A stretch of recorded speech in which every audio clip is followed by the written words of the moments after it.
Welcome, Steph Strauss. So grateful that you're able to join us for the conference. Steph is a mindfulness and movement facilitator, and certainly in the conversation of self-care, mindfulness and movement can certainly meet the needs as we try to attune to our needs and really understand what's happening in our mind and bodies as we work from home and understand our energy and things we can do to try to meet those needs. So, Steph, welcome. And we again so grateful that you're able to join us. And I know, getting into this, you've been doing this for a while, but I know things changed after the pandemic lockdown a year or so ago for you.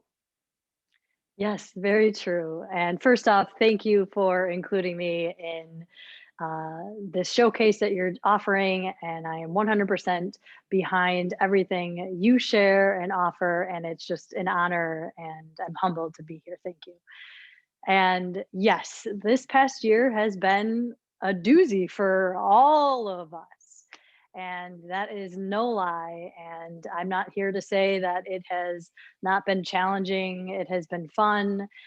It's been all of those things. And what's interesting for me is this year of sort of solitude, so to speak, right, has really invited me to really turn inward. And I have been turning inward, I would say, since 2013 when I first came into my yoga practice and stepping into kind of turning inward. And maybe that's not a familiar term with people. So, what that means is like really understanding like things about me that you don't ever give time to, and paying attention to your body, your thoughts, your mind, and things we're not taught to do in school growing up. And this time, since I was laid off, I ended up becoming unemployed. Boy, did that give me a lot of time to be with me. So in the practices that I do have, which is yoga and other forms of movement and other different unconventional modalities, which I call weird, which I'm jumping ahead, we'll get to later. But I also practice meditation daily. And the practice of meditation, what that does is you're entirely with yourself and your thoughts. And some stuff can come up, and that's expected in meditation, and it's not always a very calming and relaxing situation, right? So um, this experience of being in solitude and being with myself and learning different modalities of how to um, learn to be with yourself, love yourself no matter what, because let's face it, all of us wake up and some days are freaking hard. Some days we don't want to get out of bed. Some days we're so exhausted and it's hard to, like I said, get out of bed. But we still do it anyway and we still show up. So, what I have incorporated are tools that allow me to, even when I feel this way, I know that there's a better way. I know that there's tools and practices I can turn to release these feelings, to get rid of this kind of anxiety that I'm feeling, this uncertainty that we've been living in, and these emotions that we have this tendency to hold on to hide, to bury. Because again, in society we're not taught to feel. We're told not to show anger, we're told not to show sadness. These are all signs of weakness. But when we hold and compress and hide, these emotions go somewhere and they need to come out. So I've found this time as a way to be expressive, and I call it getting weird. And what this time has taught me has I've been introduced to different modalities of unconventional kind of ways of releasing, and it has been life changing. Wow. So I'm anticipating that today we're going to be embracing the weird. And so I'm so looking forward to some outside the box types of mindfulness and meditation, breathing things. Now, I know one of the things as I was reading some of your story, and I really appreciate it, so inspiring, was your focus on intention and really understanding intention and what that means for each of us as individuals. Yeah, yeah. Thank you for asking that. So, back in when I first was introduced to yoga, it was at a point in my life where I was lost. I had just been demoted from a job that I gave my heart, my soul to. I had really good intentions for this job. I was a manager, I was a GM of a restaurant. And a year after we had opened, they sat me down and said, no more, or they offered me this demotion. And Marty, I cried like ugly cried for 3 days straight. And I was lost. I had no idea what I was doing with my life. And mind you, I was 31. And society tells us when you're in your 30s, you're supposed to have everything figured out, right? You're maybe be married by now, have a kid on the way, have a home that you own. And I didn't have these things. And so, and not only that, not only did I not have those things, but I just got my job, this career that I thought I was going to be headed in the direction was taken away from me. So I questioned everything, completely lost. And during this time, a friend of mine mentioned like, "Hey, Steph, like, why don't you come take a yoga class with me?" And I'm like, "I don't work out. That's not me." And she did. She ended up convincing me to go. And since then, I have not stopped practicing yoga. And if you've ever taken a yoga class, Marty, or anybody that's watching has taken a yoga class, you might be familiar with the teacher perhaps offering an intention for the class, or maybe inviting you to choose your own intention. And for whatever reason, this spoke to me. And so much so that I have worked with 5 intentions in my life that I have manifested each one. And by the time I got to my fourth one, I was like, hold on, like there's something happening here. Like I'm making these things happen. So why not go big? And I did. I went freaking big and my fifth intention came true. And what's so important about intention setting and, you know, having this intention set is that it's not a goal, it comes from a good place. Not saying that goals don't come from a good place, but intentions come from your heart. It's like a way to be, to think, to feel, right? Whereas goals are, entirely different. And so you have this idea of this way to be, think, or feel, and you simply just kind of, this may sound wild and crazy to some, but you just kind of throw it out into the universe, right? And my first intention, which I'll share with you, was the intention I worked with the longest. So that's the other idea with intentions. Like just because you have this intention, this idea that you want to manifest, doesn't mean that you get to choose the timeline. It unfolds as it is meant to. You just trust that you throw it out there, the universe, that higher power, whoever you believe in is listening, and it will unfold likely bigger and better than you could have ever imagined. And for my first one, it was at a time when I was so lost that I had a lot of work to do. So it's no wonder this intention took 3 or 4 years. And it was an intention that I would just repeat in my mind on my yoga mat in my life, this repetition. And what I'm learning now in what I do, and the work I do now in meditation and understanding just neuroplasticity and rewiring the brain, that that's what I was doing. And that there's science that proves that you can make these things happen with repetition. So my first intention was to be you. And what that meant to me was to just show up as my authentic self, no matter what, to not have to uh, change who I am or what I'm about. And if I don't vibe with someone, then it's just that I don't vibe with them. I don't need to change who I am. So it's just so important um, to realize this, the power of our thoughts. Our thoughts create our reality. And if we choose helpful and supportive thoughts, you literally change the structure, the architecture of your brain, which I know you know all about.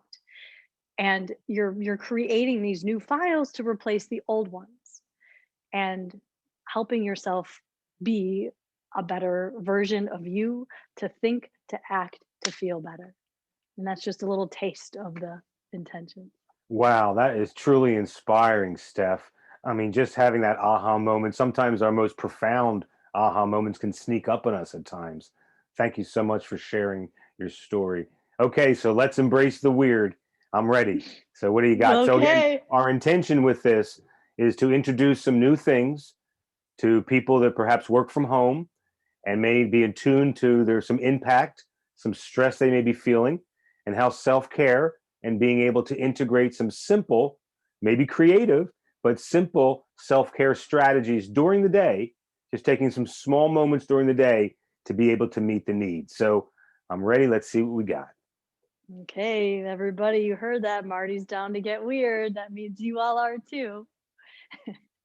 So, what's important first and foremost is just to come to our practice with openness, with curiosity. And when we come with this curiosity, it releases judgment.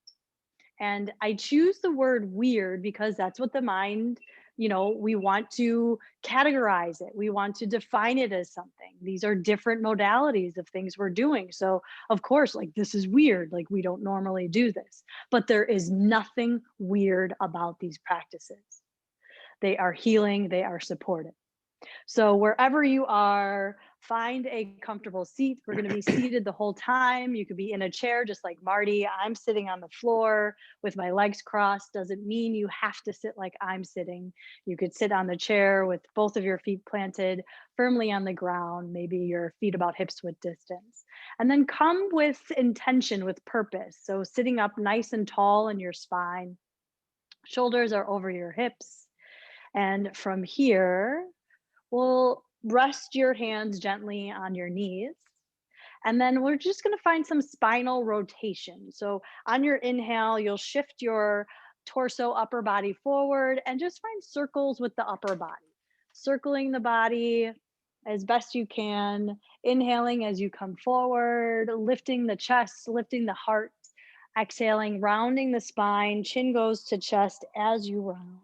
And we'll switch directions together. But right here, we're just getting into the hips, mobility of the hips, maybe even saying hi to the hips. How are you? Yes, you can talk to your body.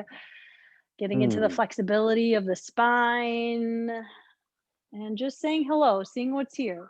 Right now, I feel that my hips are tight.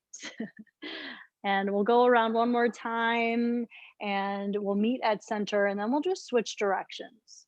So meeting at the top and then switching out direction. So inhaling as you come forward, lifting your gaze, lifting your chest.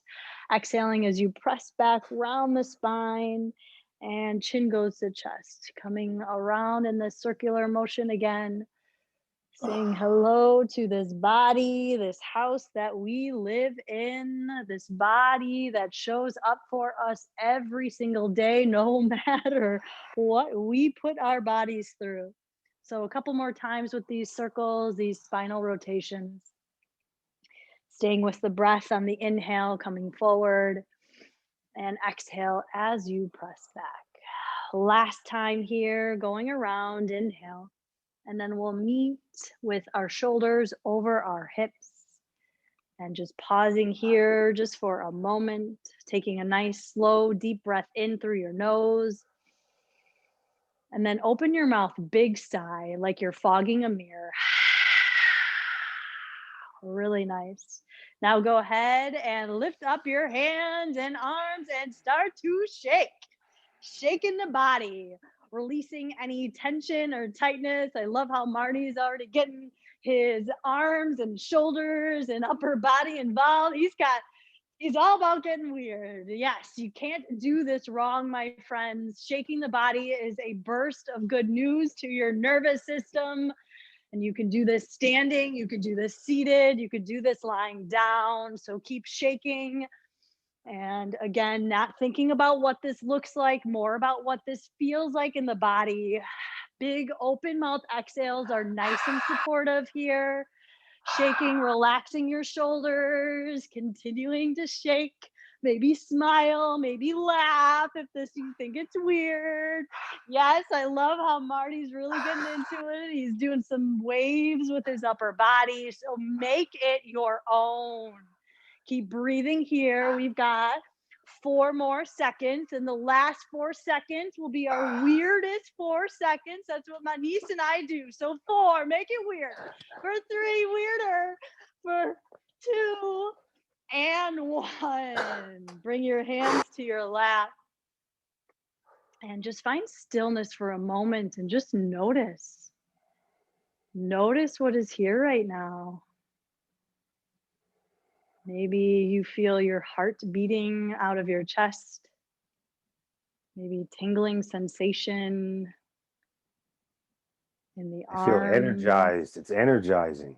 Oh, he feels energized. Yes. Maybe the breath is a little bit faster. So just noticing, we're not judging, we're just strengthening our mind body connection right now. That's all we're doing.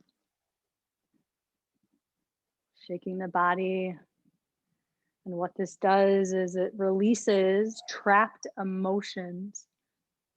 So, coming to all of these practices with this curiosity and openness. Take a big breath in, take a big breath out. Now we're going to get weird with our face, inviting in some face stretches. So, you can't do this wrong either. So, opening and closing the mouth, tightening and clenching the jaw, moving the nose around, opening and closing the eyes, really getting into it. Making weird faces at the screen. Just look at Marty and I just getting weird. If we can do this on camera being filmed, you can do this behind the screen. So, getting weird, releasing tension and tightness in the face, awakening those sleeping muscles. There's about so many muscles that don't even get used in our face. So, a lot cheaper, more cost effective than cosmetic surgery. You can even invite in some flutters of the lips, adding some vocal releases. So again, these offerings are different, but they are trust that they're supportive and helpful. So maybe you let out a big ha as you open your mouth. These vocal releases is just an additional way to let stuff go. The body holds so much, the body knows so much. So, taking good care of you is what you are doing. So, stretching the face for 4, for 3, for 2, and 1. Allowing the face to relax, allowing the body to relax. Maintaining that nice, tall, proud spine, sitting here with intention, with purpose. And from this space, we will take 3 slow breaths in and out through the nose. And if breathing out through the nose is not available, you are welcome to breathe through the mouth. So we'll meet on the exhale. Exhale out all the air from your lungs. Release. Nice inhale, slow through the nose, fill all the way up. Exhale through the nose, nice and slow. All the way through. Inhale again through the nose, fill up, fill up, fill up, slow on purpose. Exhale through the nose, slow on purpose. Release. Last time together, inhale, fill up through the nose, feel your belly, your chest expand. Exhale through the nose, feel the body soften as you release. Right here, allowing the breath to come back to its natural rhythm. Invitation to soften the gaze or close your eyes if that feels good for you. And right here, right now, the invitation is to set an intention. To set an intention for the rest of your morning, day, afternoon, to ask yourself what really matters to you right now. Maybe it's how you want to show up, and see if you can dwindle it down into one word. So maybe it's mindful, maybe it's patient, maybe it's loving. Joy. Ooh, joy, beautiful. So finding your one word and just resting here with your one word as you invite in the affirmation. You begin by saying, I am, and your intention. Just whispering it in your mind, repetition, I am joy at your own pace, your own time, just for 30 seconds.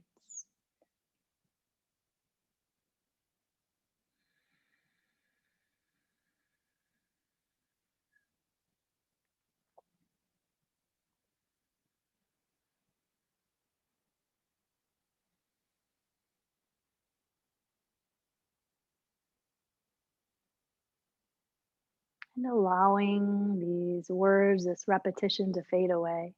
And know that these words are with you whenever you need to return to them anytime to remind you of this joy, your intention. And whenever you are ready, no rush, go ahead and open your eyes and have your gaze meet the screen and welcome yourself back. Welcome back. I feel very connected right now. Yes, tell us more. My body's relaxed. I feel energized yet relaxed. Mm, It's an interesting. I'm in a regulation place. I'm feeling very connected. It feels good. mm. And what that was, how long was that? Less than 10 minutes. So that's so important to realize. We don't need an hour or a half hour, just these tiny fractions of your day, how it can entirely change your mood and how you show up. And I so appreciated your point before we started, how this may be perceived as some weird ways and strategies, but really the breathing and the muscles in the face, and I'm feeling very connected and attuned with my body. And it was so helpful and effective in doing that, even though it may seem to be something a little weird. Yeah. And how did it feel to get a little weird, face stretches and the shaking? Oh, well, it's just getting outside, that energy release, that burst of energy. It almost feels a bit childlike at times, where you're capturing Yes. that, getting out of the thinking part and really getting into the body part and the motion part, and so yeah, that's the connected. I think that's a further way of defining a more of a connected feeling. I love that. Yes. Wow, so powerful, Steph. Thank you so much. And again, it's all a matter of trying some new things and really having it be able to connect to each individual in terms of what works for them, but really Mhm. introducing people to ways of connecting to the mind and body and some creative tools and strategies to be able to meet those needs. Thank you again. So grateful that you've been Oh, you're part of the so conference. welcome.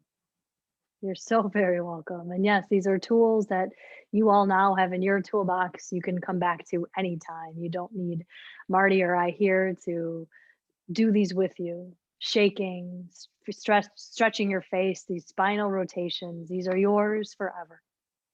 And you can get more information at stephstraussmindfulness.com. Thank you, Steph. Hopefully, we'll talk again soon. Thank you so much. Oh, that was wonderful.